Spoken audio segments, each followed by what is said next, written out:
it's Olivia Sheldon with LiviaWell. Now we've been working on lots of hip stretches lately, so if you've got really tight hips, I want you to stick with some of the previous postings where we did like a little half diamond shape and we did all the pigeon variations, so go back and check those out first. So this is a little more advanced, so if you've got really tight hips, I'd go to the other ones first. Now if you've got some flexible hips and you're working on it, they're getting better and improving, here's your next step.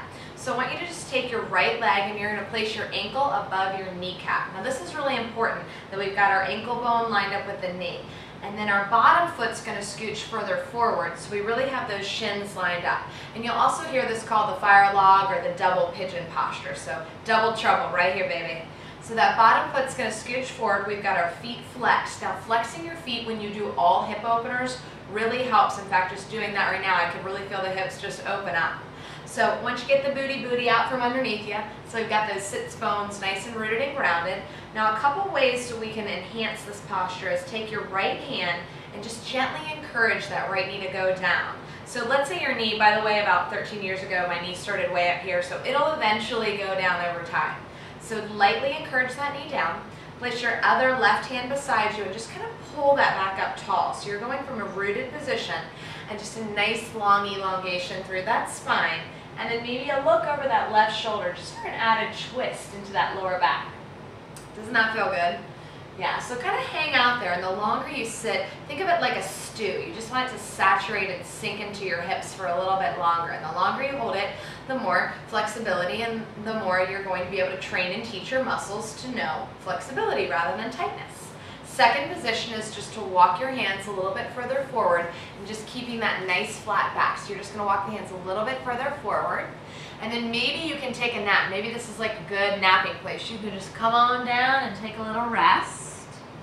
And that's if you've got really flexible hips. And then I've got a couple more versions. You can place your left elbow on top of that right knee and bring those hands into prayer. And then just give me a little twist as you look over that right shoulder. So this really roots down both of those hips. And you might be feeling this in that left hip more than actually the top right hip. So it just depends. Everybody's different, so you're going to feel stretches differently. So this is the box pose and some nice versions that you can play with.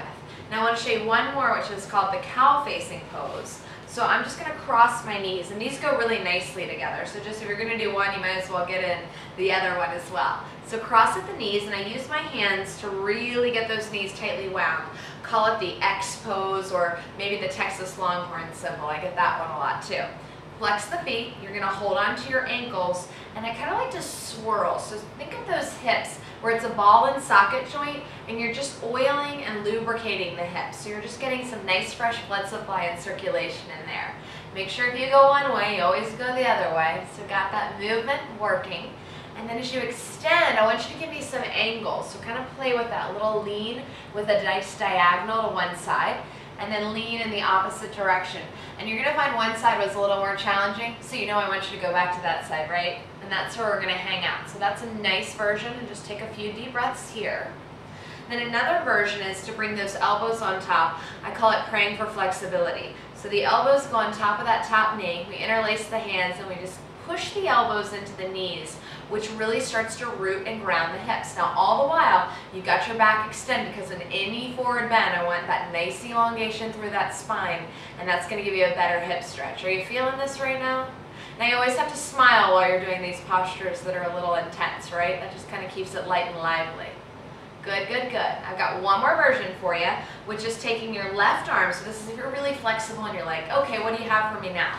Take that left arm and bring it behind this shin. So this happens to be my left leg, but it's on the right hand side right now. Okay, just making sure you're with me. Left arm's coming behind there. We pull up and away from that rooted, grounded position, and then just twist and look over your right shoulder. So that's a really nice hip stretch, and we'll like to add those back twists wherever we can. Hips and backs, remember, they always go together. Good. And coming back through center. And of course, if you do that one side, let's do the other side. So go ahead and maybe extend your legs out. They're going to need a little shake shimmy. And then just repeat everything on the other side. So that's your box pose and your cow pose. So make sure you do the other side, and I'll see you next time on LiviaWell. Namaste.